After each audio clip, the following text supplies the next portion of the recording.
से सुन लेना, अगर माता और पिता दोनों कहें तो तुमको एक क्षण भी अयोध्या में रहने का अधिकार नहीं है। जितना शीघ्र हो सके उतना शीघ्र चले जाओ, लेकिन मेरा आशीर्वाद यह रहेगा, तुम जहां जाओगे वहीं पर अयोध्या हो जाएगी, तुमको अयोध्या में जाने की जरूरत नहीं।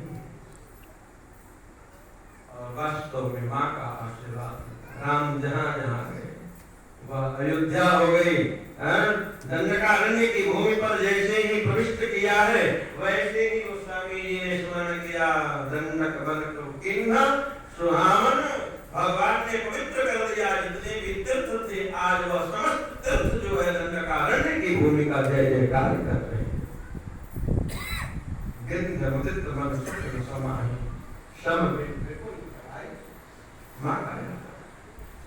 जाओ, माँ ने आदेश दे दिया, लेकिन सुमित्रा के पास लखन को भेजा।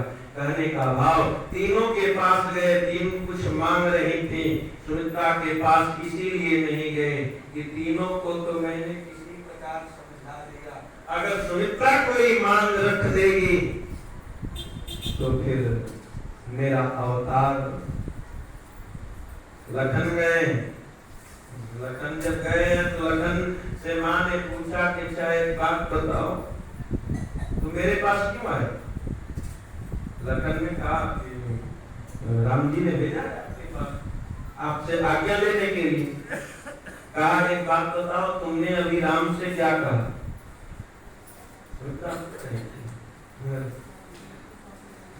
राम और लक्ष्मण की वार्ता श्रवण कर रही थी। माँ है साहब, प्रत्यक्ष सामने से न देखी, लेकिन ओट में छिपकर कहीं न कहीं से अपने पुत्र के हृदय की वेदना रही थी। लखन से पूछा, तुमने अभी अपने पिता राम से क्या कहा? लखन ने कहा, माँ मैं राघव से यही कहा, गुरु पितुमात न जानो काहू, कहूँ सुभाव नाथ पतिया हूँ। मैं गुरु माता पिता कुछ नहीं जानता हूँ, मैं तो केवल व केवल मोरे सबई एक तुम स्वामी, राम अंतर्यामी। मेरे तो केवल व केवल आप हो, मैं किसी और को नहीं जानता। अच्छा, जब राम से कह दिए कि माता पिता गुरु किसी को नहीं जानते, तो यहाँ आए किसके पास? लखन निरुद्ध, सौमित्रोपासनात्मिका साहब, ज्ञान और क्रिया दोनों से ऊंची पदवी है। लखन जैसा वीतराग वैरागी महात्मा भी युक्त हो गया। माँ के सामने क्या कहे? अगर कह दे माँ के पास आया हो तो अभी राम के पास कर आए हो कि मैं आप ही को सब मानता हूँ, झूठा हो तुम, झूठ वहां भी बोले हो, झूठ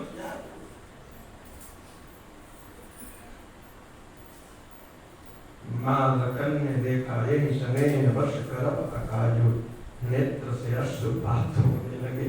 माँ ने कहा, लखन एक काम कर, तुमने जो कहा वो किया, कहा वो कहा, एक काम कर, तुम अगर रामो ने तुमको कहा कि जाकर माँ से आशीर्वाद ले लो, तो तुमको यहाँ आने की जरूरत नहीं थी। इतना बड़ा त्याग केवल और केवल मनुष्य में ही मिल सकता है, न भूतो न भविष्य।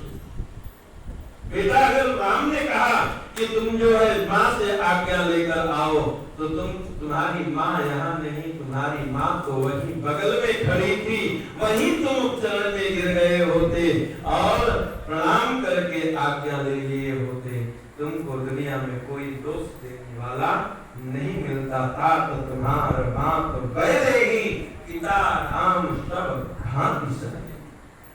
अरे माता पिता तो सीता राम जी है, तुम वहीं चरण में गिर गए होते, दंडवत प्रणाम कर लिए होते और दंडवत प्रणाम करके उनके प्रार्थना करते, माँ मैं चलना चाहता हूँ, मुझे क्या आदेश? माँ तो माँ है साहब, लखन जाने लगे। माँ के मानो मुँह का मौन स्वीकार लक्षण, मुँह का आदेश मिल गया। माँ ने स्वीकार कर लिया कि बेटा तुम जा सकते हो, अगर जानकी तुमको आदेश दे दे। लौटने लगे और जैसे ही लखन लौटने लगे, वैसे ही माँ ने कहा, लखन जा रहे हो तो जाओ, आ गए हो तो जान, मिल गए हो अगर प्रेम के मोड़ पर, मिल गए हो अगर प्रेम के मोड़ पर, तो मिलने मिलाने का वादा करो। आ गए हो तो जाने का जिद न करो, जा रहे हो तो आने का वादा करो। कब आओगे? माँ जल्दी से लौट आऊंगा राघव के साथ। हाँ बेटा, लेकिन एक काम करना, जा रहे हो तो जाओ, लेकिन जब लौट कर आना तो मैं यह अपने कान से न सुनूं कि राग रोष ईर्षा मद को हूँ, जन सपने इनके वश हूँ। जा रहे हो तो जाओ, लेकिन मेरा एक वचन ध्यान रखना कि 14 वर्ष की अवधि में राग रोष ईर्षा मद इसके वशीभूत मत होना। जन सपने में इनके वश हो, स्वप्न में भी मत होना। लखन ने कहा भैया प्रणाम है तुमको, तुम कह रही हो स्वप्न में न होना, मैं तुम्हारे सामने दोनों हाथ उठाकर तुम्हारा पुत्र लखन यह वचन देता हूँ कि 14 वर्ष न सोऊंगा, न स्वप्न आएगा और न स्वप्न में इसके वशीभूत मैं होऊंगा। माँ को वचन देकर आए हैं 14 वर्ष लखन। ये लखन, लेकिन जाकर एक काम करो, बेटा तुम्हारी माँ तो जानकी है, लेकिन धन्य हो तुम जा रहे हो। आज मेरा सौभाग्य उदय हो गया, मेरी छाती गदगद हो गई, मैं अपने आप को सौभाग्यशालिनी समझ रही हूँ। लखन ने पूछा क्यों भैया, तुम सौभाग्यशालिनी क्यों हो? मैया सुमित्रा ने कहा परम पूज्य हमारे पितामह पंडित लालता प्रसाद उपाध्याय कहा करते थे, मानस की चौपाई है, पुत्रवती जुवती जग सोई, रघुबर भगत जासु सुत होई, न तरु बांझ फल बांधी बियानी, राम विमुख सुत तेगी समान। माने कहा बेटा तुम जा रहे हो, जाओ, आज मेरा पुत्रवती युवती जग सोई। मेरा पुत्रवती होना, मेरा मातृभक्त होना, युवती होना, दोनों मेरा सफल हो गया। लखन भी कोई कम नहीं, लखन भी लौटे। माँ एक बात बता कि जब मेरी माँ जानकी है तब तू कैसे, तुम्हारा सफल कैसे मातृत्व होगा?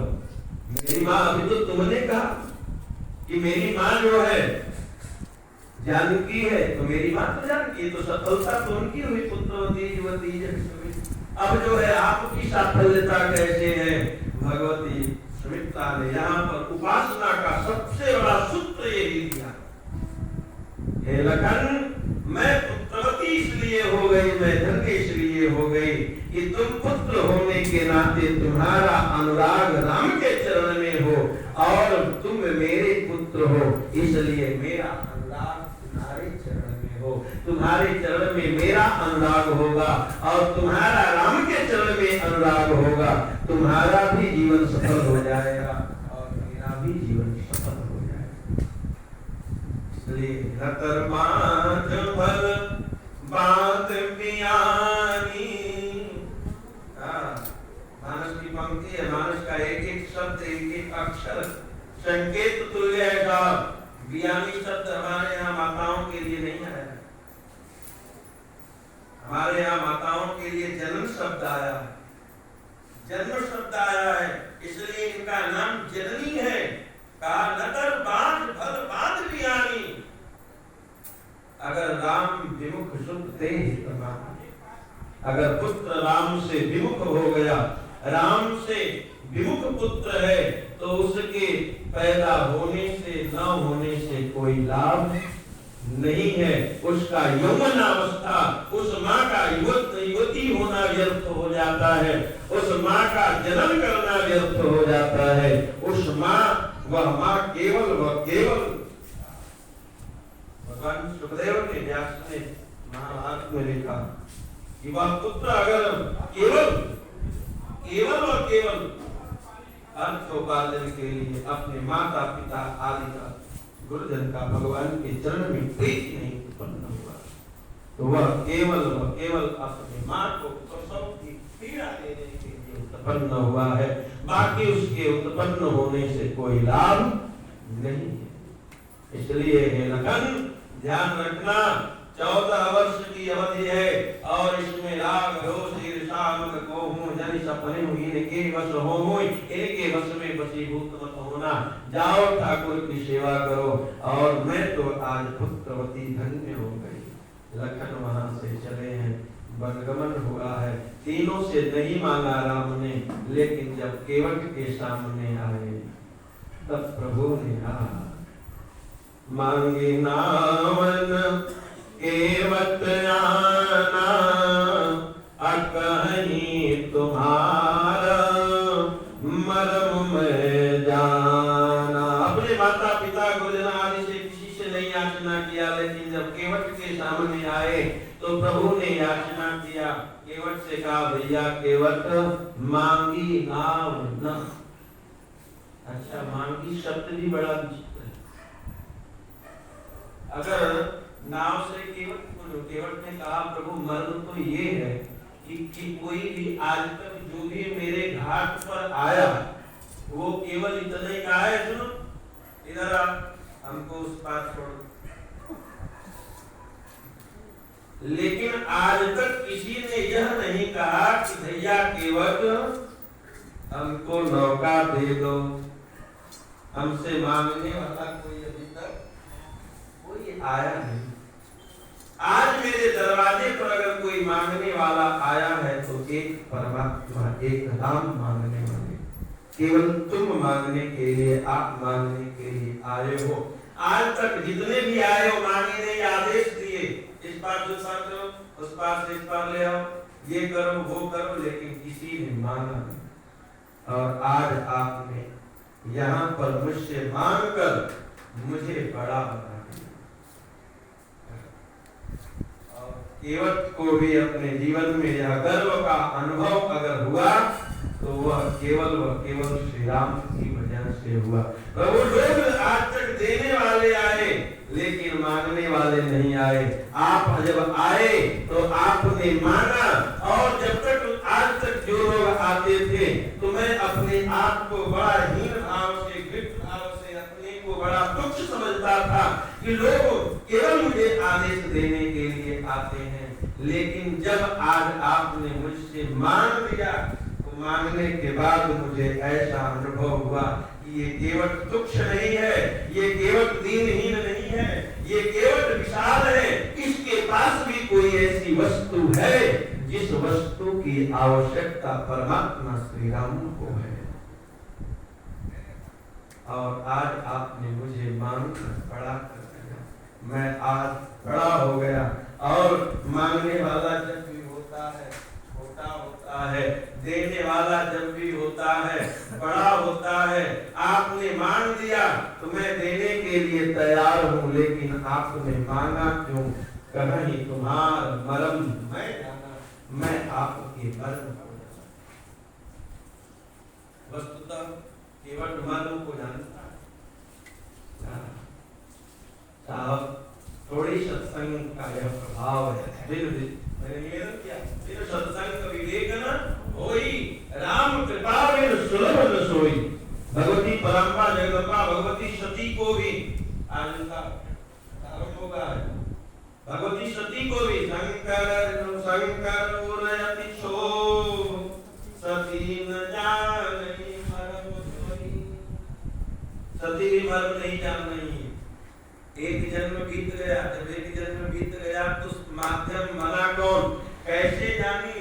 कहा सत्संग के माध्यम से। वही सती जब पार्वती के रूप में आई, भगवान शंकर के सामने उन्होंने प्रणय निवेदन किया, प्रभो राम चिन्मय अविनाशी, सर्वरहित सब उर पुरवासी, नाथ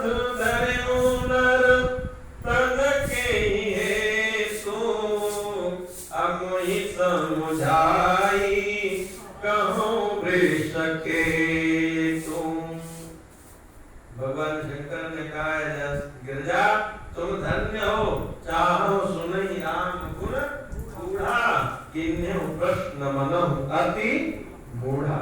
तुम मर्म को अब जानना चाहती, क्यों सत्संग किया? सत्संग करोगी तो मर्म को प्राप्ति होगी। और लास्ट में भगवती ने कहा भी, आज धन्य मैं धन्य यति यद्यपि सब विधिहीन, निज जन जान राम मोहिन, संत समागम दिन। सत्संग का आश्रय मिला, केवट को भी सत्संग मिला। और सत्संग में भगवान श्री लखन लाल जी का सत्संग प्राप्त हुआ। लखन जी ने कहा कि है भैया केवट एक काम करो, राम ब्रह्म परमारथ रूपा, अय विगत अलकय नादि अनुपा, सकल विकार रहित गत भेदा, अकहि नित नेति निरूपहि वेदा।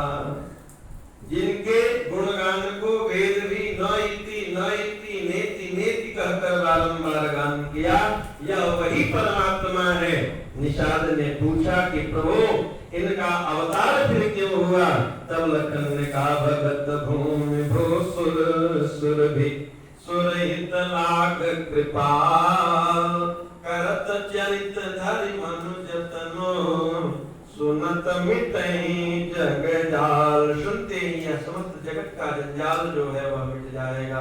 केवट आज इस बात को समझ गया है, मर्म को जान गया है कि परमात्मा अगर जंगल में आए हैं तो हम भक्तों के उद्धार के लिए आए हैं।